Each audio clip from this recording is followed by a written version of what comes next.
JBS presents the Hampton Synagogue's Author Discussion Series with Rabbi Avraham Bronstein.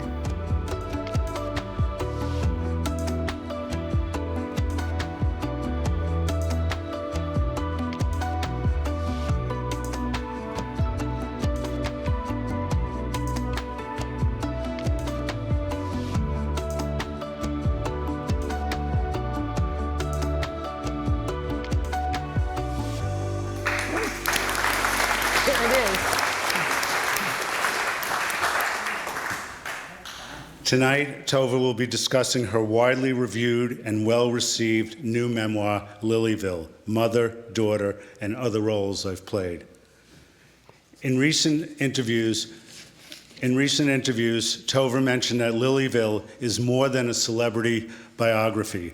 Rather, she was trying to, quote, hit the universal, hit the common river of human experience by going into the mother-daughter or the parent-child relationship. And she also wanted to share the honor and share the importance of honoring the elder.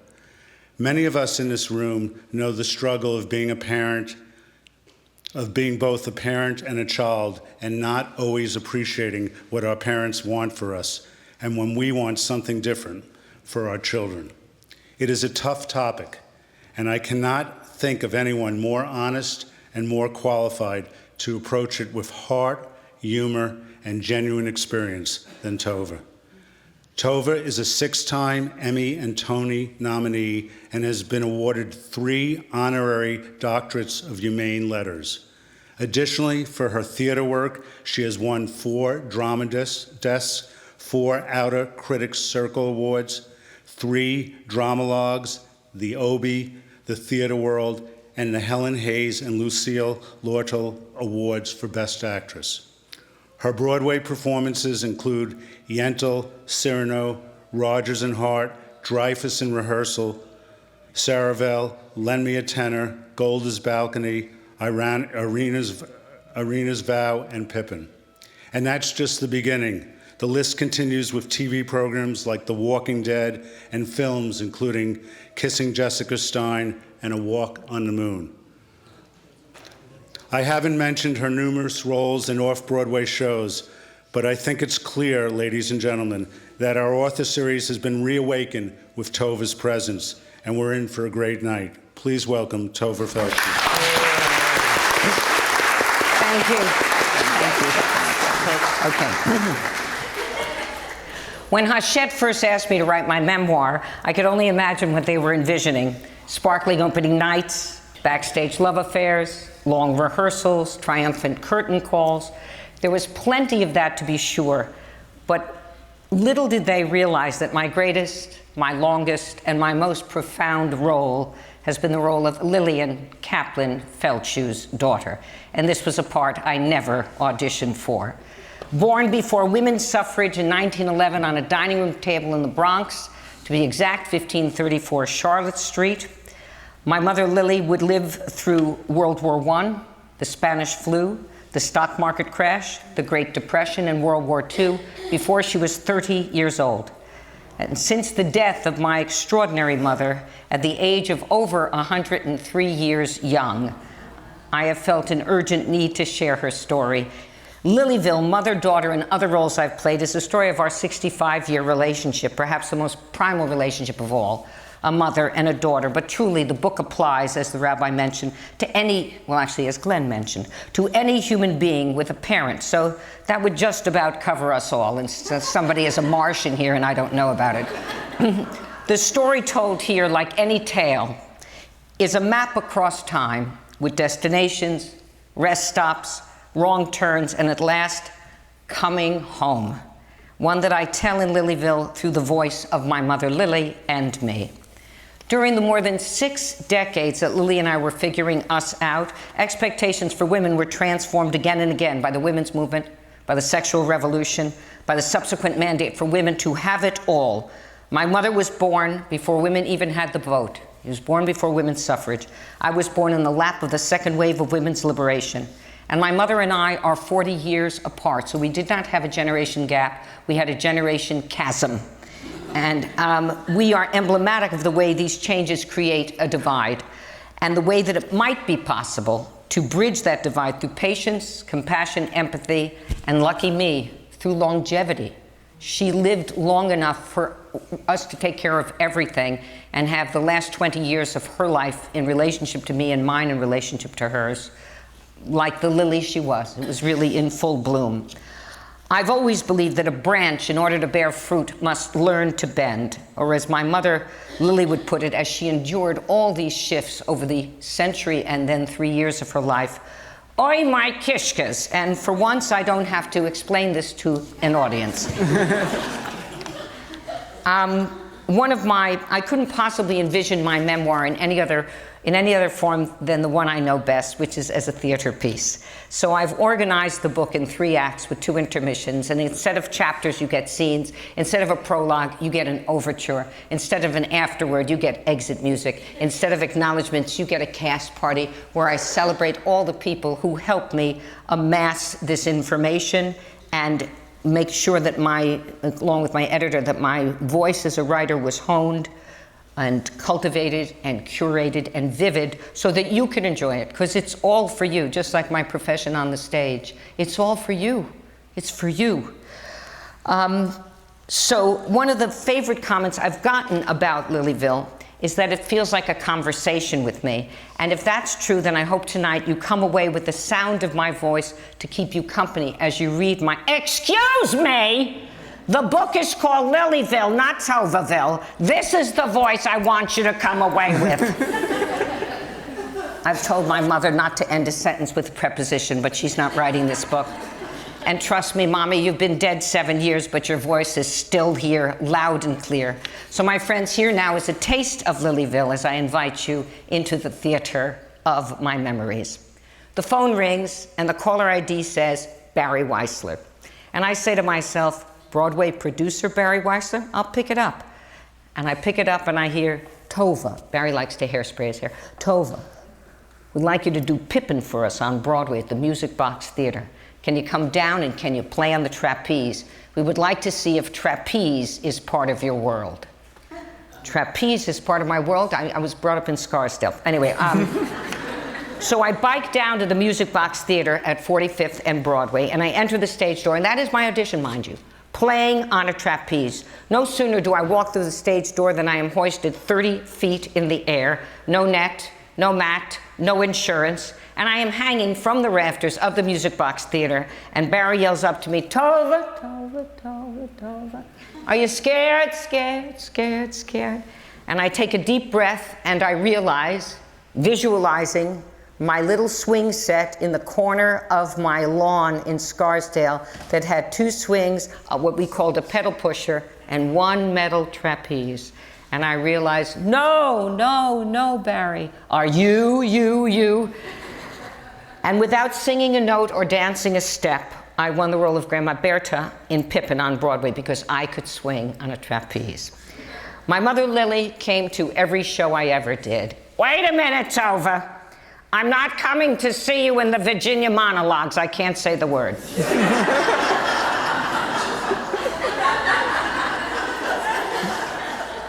But 3 women in black dresses in front of black music stands talking about their Chachburgers. Forget it! So if you're pretty, and there's movement, and there's color, give me a ring. So I give her a ring, and I take her to Pippin. Now, Pippin has unbelievable color and movement, and I looked fabulous in my fishnet stockings. All that trapeze work had taken me down to 112, I have to admit. I'm about 119 now, see, so I have to just work out. Okay, and 112 is what I weighed in 7th grade. So with joy, I take my mommy with her beloved aide Joyce to the Wednesday matinee of our Tony Award-winning revival, and Grandma Berta sings a hit tune called No Time at All, as she simultaneously performs a full-out trapeze act. And this number, if you do it properly, will bring down the house. It'll actually give you a standing ovation, sometimes right in the middle of the show. Look, you put an old bird singing upside down on a trapeze, it engenders hope in everybody. So I go to my mother after the show, and I say, Mommy, Mommy, Mom, Mommy, Mommy, milk, Mommy, Mommy, Mommy, I'm 2 years old, begging for her milk. I say, Mommy, how did I do? And she says, Tovah, that you should still have to earn a living like this.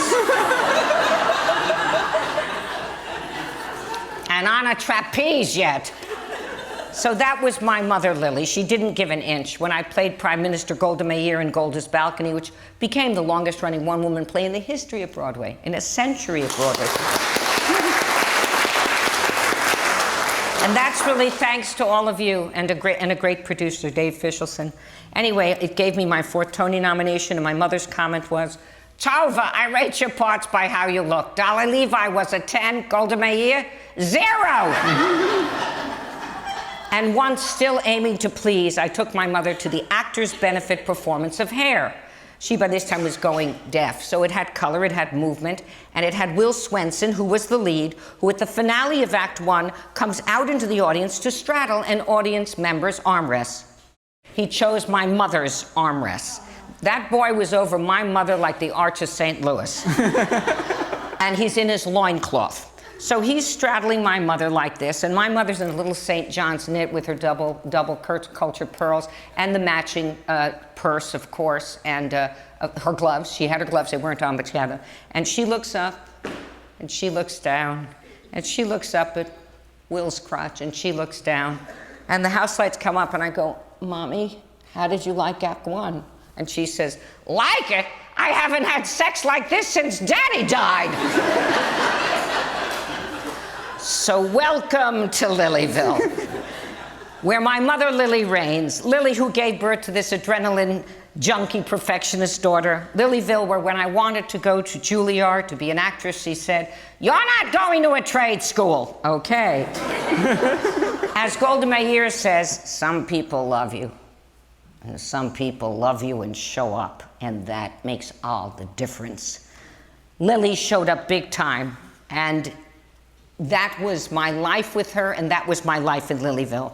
And in this book, if you're looking for behind-the-scenes tales of The Walking Dead, tales about Crazy Ex-Girlfriend, Holocaust, if you're looking for secret anecdotes with my roles on Broadway in Yentl, Pippin, Golda's Balcony, and classics like Juliet and Dolly Levi folded in, it's all here.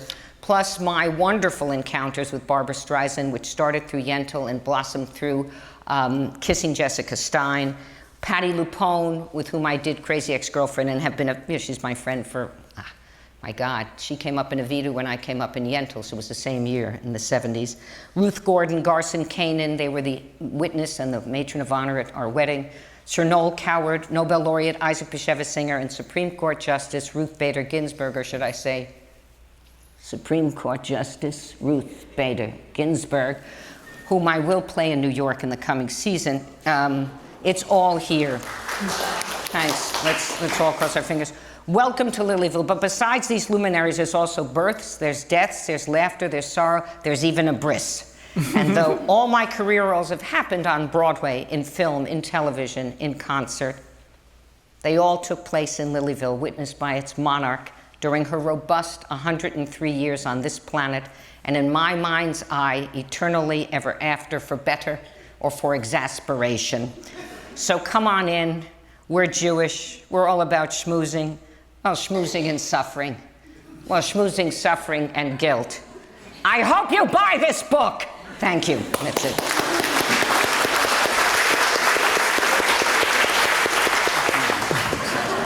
So I think instead of talking about the book, we can talk a bit around the book. Like, for example, the cover, or the way you started today.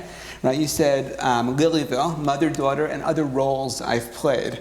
Right? That really struck me when I started reading the book to prepare, and also because I wanted to read the book. But when I think about being a son or a father, I would call those identities. Right? You call them roles. Yes. And I'm wondering a little bit about that as you're sort of, as you were thinking about your life or thinking about the book. What's the difference between a role and an identity?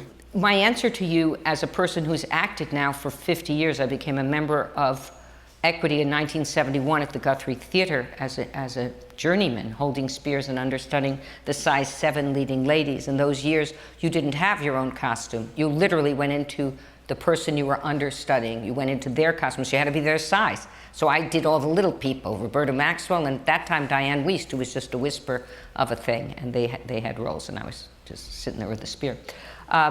There ultimately is no difference once you get it right. However, there are roles we play in general to be our best selves, right? There's kindnesses.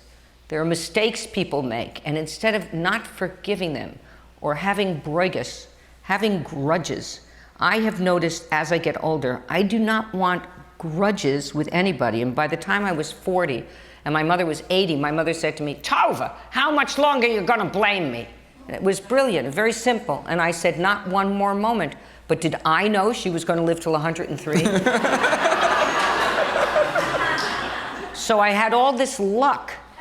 And then ultimately, without much effort, I recontextualized our relationship, which I beg you to do. Somebody recently wrote me a mean email about something she's been holding in for 6 years. So I kept thinking of the 4 principles, because I'm not used to receiving unkind things from people. And the reason is because I believe I'm kind. I believe I have a good heart, and I put out my decency as best I can. So she writes this thing, and I'm thinking to myself of those 4 principles, Mark, of always do your best, keep your word impeccably, assume or presume nothing, and nothing is personal. That's the big one. Nothing is personal. That this baggage came with this person, that for her to feel alive, she has to point the finger and mash you like an insect. Just to mash you. That's her thing. So I went to my beloved Andy. I said, how do I do this? How do I bring a tikkun to this? How do I bring some healing, some shalom babayit, because she's a distant relative on Andrew's side. And he and I fashioned this email back, just totally owning up to what she thought I did wrong. Well, I don't remember, but owning up to it, apologizing, asking for forgiveness, hoping to create a space of understanding. And what was so epiphanous about this is that it didn't matter to me whether she wrote back. What mattered to me is that I was light. I was light as a feather. This cloak of anger from another human being just lifted off of me, because I was able to employ my best enlightened self instead of my reactive self. And that, in many ways, is how my mother and I also came to be. When one of my cousins came to visit her, he happens to be gay, and he had a husband who's gay. So I get this call from Jeff and Chris. His husband came to visit me today. They brought their child, and that is from one of their sperms. The next one will be from the other one's sperm, but they're lovely people. They love me. I love them. It's a lebendige Welt. It's a crazy world. So her ability to be flexible as opposed to oppositional was very, grew with her longevity and her wisdom. Also, she subsumed her whole life under my father until my father died. She was Sidney Feldshuh's wife, and in 1911, your match was your fate. Your match was your fate. And when she met that boy, and he got accepted at Harvard and Columbia Law, she begged him to go to Columbia because they were both at NYU. He said, I have to go to my best ticket. I have to go to my best ticket. This was before Ginsburg ended up leaving Harvard to go to Columbia Law, so don't worry about it. Columbia Law is plenty great. But he and she built their dreams together. And her identity changed from lower middle class to upper middle class. And she relished it and cherished it, and became vice president of membership at Hadassah, and was a Democrat. Daddy was a New Deal Democrat till he left for the war. He has fluent German, so he was switched to the intelligence under Dwight David Eisenhower. So he came back a Republican to vote for his general, and he would go to the law office, and she would throw parties for Anita Lowy, who was our representative in Westchester County, and for the Democratic Party. So that was her role, basically. Her role was, she was the glue of the family, and she accepted what I would call, forgive the judgment, a smaller life, a smaller life. And it isn't that it was small, it's that I'm not big enough to embrace that life and feel alive. You know, you come from these ovations now. If you do a one-woman show well, and you pay somebody 4'7" who survived the Holocaust and all this stuff, people are going to appreciate it. And then to come back and have to discuss what rubber mulch you're going to get for the swing set, it's interesting, is all I can say, and it has to be done. But she had that life, and I tip my hat to her. Her life was that 14-room house in her mom and our family, She regretted every day she didn't get her master's for teaching at NYU. She really regretted that she didn't have a life work of her own. And you don't have to get paid for your life work. You just have to have something separate that isn't your marriage. I mean, that's one person's opinion. That's one person's opinion. Reading through the book, especially the first part where you talk about growing up and your mother with her very specific way of doing things and you rebelling against her at every step and butting heads the way that you did, that kind of becomes like the theme of the book. Like your mother wanted things in a certain way, you wanted things in a different way, and there was always this tension and back and forth. That's maybe the narrative tension that drives the book forward. What struck me a lot reading the book was how often your mother was right. Like, she wanted you to go to Sarah Lawrence. You wanted to go to Vassar. Very much. You went to Sarah Lawrence, and it worked out really well. You were dating a guy. She told you to break up with him. Oh, that was... You didn't want to, but you did, and it worked out well. That saved my life. What was it like revisiting that as you write the memoir, thinking about both the conflict, kind of butting heads with your mother at every turn, and then also like appreciating the parts where, you were lucky that she ended up having the last word? Well, why do people butt heads? They don't butt heads necessarily from an oppositional universe. They butt heads because a child is a person of wonder, a person of curiosity, a person of infinite possibility, a person who wants to... I'm with my little 6-month-old Camille, whose Hebrew name is Lila. It was my mother's Hebrew name. And she wants to eat her diaper, eat a maraca. It's very interesting. She wants to eat everything. She's in her oral stage, sei gesund. So she's busy eating everything. She doesn't have judgment. She doesn't have bad judgment.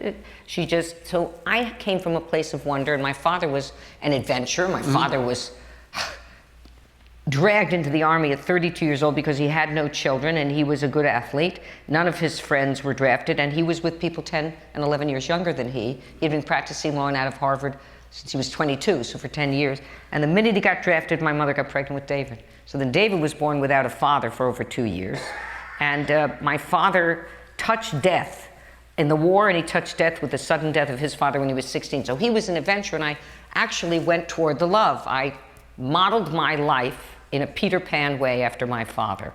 My mother would find me hanging upside down on Dr. Clark's apple trees, which I literally did, and they gave me hand-me-down clothes, so I was wearing David's brown shorts. I always hated that color brown. For years, I couldn't get over it. I like it now, no worries. I wear it in the fall. It's one of my fall colors. My mother came from fear. She's afraid the kid's gonna drop off a branch of a tree and break her neck, So her whole early life was dealt with fear, and mine was with wonder, and that was because of them. But she couldn't understand it. And she asked me once if I was adopted, which was really interesting. And she ended up being the greatest, and she had great judgment. Between each chapter is a Lilyism or a Tovahism. One of them is about marriage. She says, my mother and father were together 68 years. They were married 63. And she said, you want to have a great marriage? I'll show you how to have a great marriage. Just shut one eye. That was her thing. I took her to Miss Saigon. She walked out of Miss Saigon. She said, let me ask you something. Isn't the point of theater not to have the helicopter? She was very, very smart. And when she was about 101, her best friend Gladys Loeb died.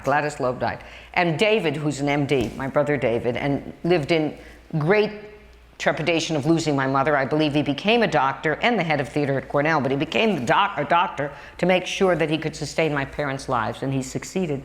And he never wanted me to tell mother about deaths and stuff, and I said, don't be ridiculous. She has to have a life of dimension. So I said, Mom, I'm sorry to tell you, but Gladys Loeb has died. She went, Gladys Loeb is dead. Gladys Loeb is dead. What's for lunch? I said, what's for lunch? She said, look, at this stage I got 10 seconds to mourn. I want a tune-on ride. And that was it. So I learned a lot from my mother. Most important thing I learned, Avraham, is to push the delete page. That when things stink with people, you actually, particularly, let's say with Andy, whom I love with all my heart, we just say, shall we push the delete page? And we just push and we turn. And we just start afresh, like you restart the computer. And it's the ability to let go. I can't emphasize enough If you want a successful life, is the ability to let go and allow, so that the negative stuff you can release. And I learned to do that, and I watched my mother learn to do that. Bruegges was not a big thing in our house. We were excellence machines, but we did not find empowerment by making other people wrong. When you were writing the book, what surprised you? Either about a memory which you hadn't thought about that came back, or the way you felt about something that you didn't expect to feel about, or just something that kind of surfaced for you that you really didn't anticipate? I didn't expect my mother to bloom as a widow. And Mark mentioned that at her funeral. She came forth. My father's nickname was Sonny, and she gave him the son. That's what he was the fourth child, 3 older sisters, and Sonny. You know, gray skies will clear up. You know they'll clear up when you're with me, Sonny boy. So, so when he died, she didn't have to have the sun near her arm. She could actually, the spotlight shifted, not from her asking, but the fact that she became the matriarch of the family. I had 6 aunts and 6 uncles, 12 people. Now 13 people were dead. She was the only survivor, and of that generation. And cousins would come over from London. My grandmother was British. We have a big British family. They'd come over just to be with Aunt Lil. And at 95, she said, "Look, I can't do the Seder anymore, okay? Is that okay? I can't organize it, so you organize it." So I organized it at my apartment, and only 47 people showed up. I thought I was going to commit hara-kiri. So the next year, I went to the Harvard Club and the Spanish-speaking world, and I tried to serve a Seder. We did the best we could, and then I moved over to the University Club, and we did better with Brian Bennett, and I was able to have a wonderful Seder, and they would make the charoset even. I eventually went to teach the cook and make the... So I couldn't do what my mother did, which is that she didn't have 40, but she had 30 people in that solarium for years and years. She was the center, she was the magnet of our family. And in the pandemic, I run a Shabbat for our family. The Zoom gets sent to 104 members, and usually 20 people show up, 20 screens, so about 35 people. But every Shabbat, we are together as a family to say the blessings, to bless the children, the grandchildren are on, and to catch up and to hear the Parsha. We have one rabbi, Rabbi Alicia Magal of Sedona, Arizona, who's my best friend. She gets on and she talks about the Parsha. And then I cheat because I listen to Mark's spiel in the morning. Thursday. The 3 minutes. I always listen to his sermon in the morning, so I say, and Rabbi Schneier also brought up this point. So thank you. Before we end, I want to read you the last paragraph of this book. Lilyville. What happens to a town when its namesake passes away? What happens when the mayor has left the office? Where are the monuments? Where are the plaques? One thing I can tell you, a ghost town Lilyville is not. It is a thriving metropolis, the height of Manhattan, the breadth of the universe. Andy and I, David and Martha, stand as great bridges linking the island of this family to its past. Our children stand as skyscrapers, and their children are superhighways, still under construction, going out into the world. The thousands of photographs are the billboards, liberally peppered above every street, in every direction you look, ever reminding the future generations to look at who was here, look at what they did, look at their legacy. And if you happen to walk through the heart of town and notice a gorgeous, majestic theater with a sparkling marquee, there in electric lights ever and always will shine Lillian Kaplan Feldshuh above the title of the long-running, now and forever generational hit, Lilyville. Wow.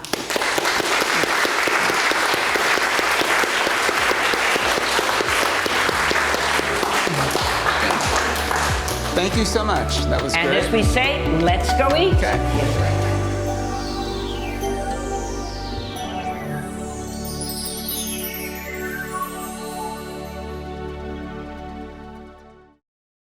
We would be pleased to send a complimentary DVD of this program to anyone who wishes to support JBS with a tax-deductible gift of $36, double chai or more. Simply visit the JBS website at jbstv.org and click on the Donate button to make a donation by PayPal or your credit card. And please indicate the program for which you would like a DVD. Or you can send your tax-deductible check to JBS, Post Office Box 360, Stamford, Connecticut 06904. Or you can call the JBS Pledge Line at 833-MY-JBS-TV. That's 833-695-2788. And again, please remember to indicate which program you would like to receive with our compliments. We thank you for your kind support.